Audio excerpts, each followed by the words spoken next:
Съобщение за Овен, Лъв, Стрелец. Предстои слънчево затъмнение и новолуние в Дева. Как то ще се отрази на овните? Съобщение първо за Овен.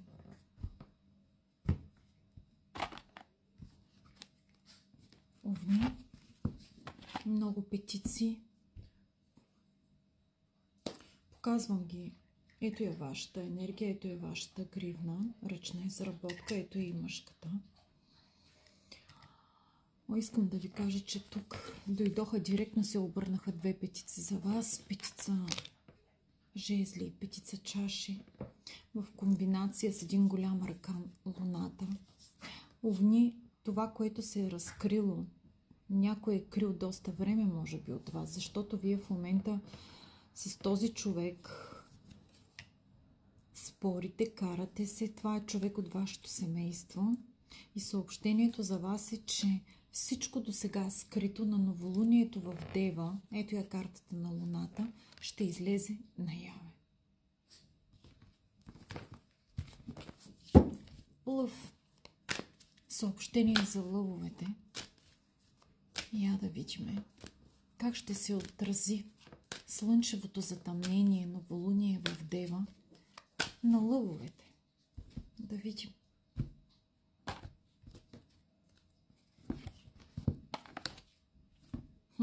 Ето ги и вашите гривни лъвчета. Ръчна изработка, знаете. Лина от Варна ги прави. Ето е и мъжката. Плетена. Погледнете, регулираща. Аз мисля, че са прекрасни и за подарък. Съобщението при вас. По седмица чаши, лъвчета, мечтаете. Няма нищо лошо в мечтите. Ето и Луната и при вас. Вижте колко е голяма, макар че аз питам за новолуние. Според мен при вас ще има развръзка във вашата ситуация по време на следващото пълнолуние. Но основното, което ви вълнува, сякаш са много материални неща. Виждам, че стоите в комфортната си зона, не искате да я пуснете и като съобщение към вас бих казала, спрете да се колебаете, така или иначе материалното е водещо при вас.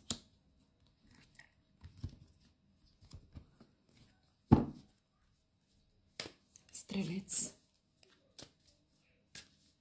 Съобщение за стрелците.